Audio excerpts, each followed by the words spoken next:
Most of us think wars are fought with bullets and bombs, but some of history's deadliest battles have been fought with printing presses, interest rates, and exchange rates.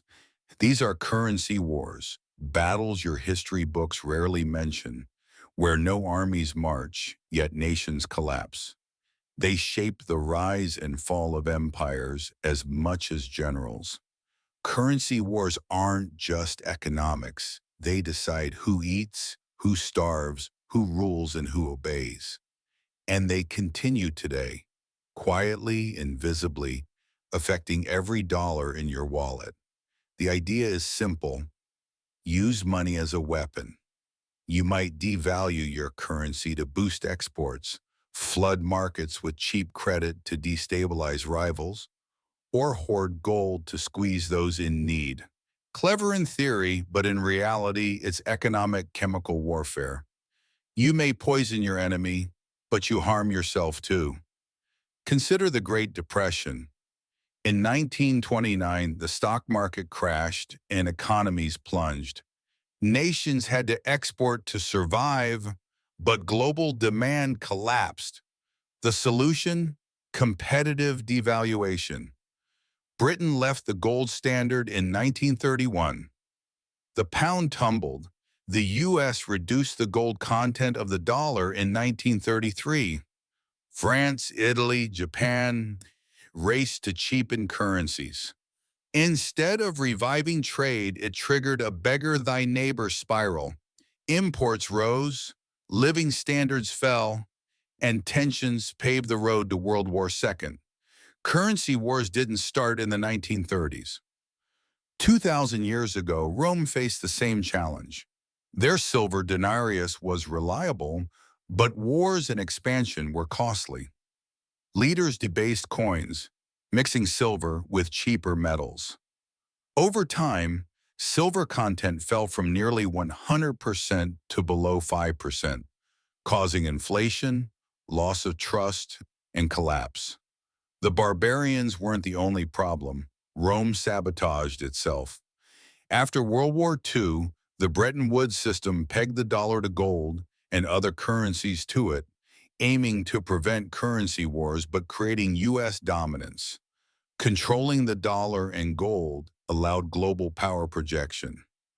By the late 1960s, the U.S. printed more dollars than it could back, prompting Nixon in 1971 to close the gold window, collapsing Bretton Woods.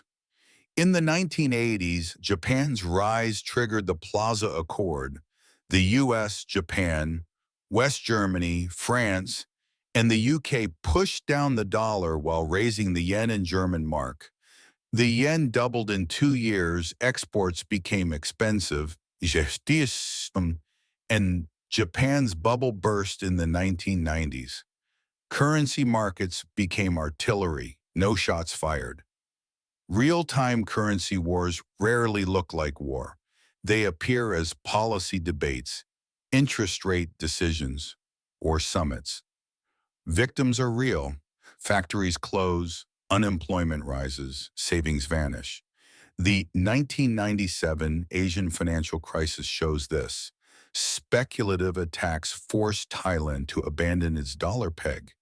The baht collapsed, spreading the crisis regionally. Today, economists call it currency war 4.0. Central banks use near zero or negative rates, flood markets with liquidity, and apply sanctions to isolate nations. The U.S. and China engage in a quiet, high-stakes struggle. The dollar remains dominant, but China pushes international yuan use and hoards gold. Emerging economies face a dilemma. Keep rates low to support growth or raise them to defend the currency, with risks either way. The 2020 pandemic accelerated this war. Governments printed trillions for stimulus. Initially, markets rose, unemployment fell, spending returned. By 2022, inflation hit 40-year highs. The Federal Reserve raised rates aggressively, affecting global economies. Everyone is forced to play. History shows currency wars rarely end cleanly. Dutch guilders, British pounds, the dollar, all transitions were messy, full of defaults and turmoil. What's next? Will the dollar remain dominant? Will central bank digital currencies create a multipolar system? Will cryptocurrencies challenge the old order? These questions affect your savings, food costs, and job stability. Currency wars are dangerous because most never notice them. A 20% drop is only felt when prices rise. Financial literacy is critical.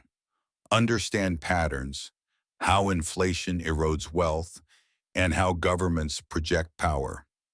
Protect yourself.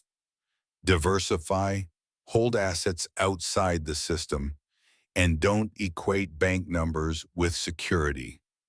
Money is never neutral. It's a tool of strategy, control, and sometimes destruction. Winners aren't always the smartest. They're often the most powerful. Losers, those who realize too late they're in the fight. History doesn't repeat exactly, but patterns recur. Rome's debasement, 1930s devaluation, Plaza Accord, 2010's quantitative easing, and whatever comes next. Names change. The playbook stays the same. So when you hear about currency adjustments, rate cuts, or sanctions, see them as battle moves. You don't need to be a soldier to be a casualty. Understanding is survival, acting before the storm hits is strategy. Build real wealth, question the system, follow patterns, and remember, when money is a weapon, the safest place is where they can't hit you. I'll show you where to look.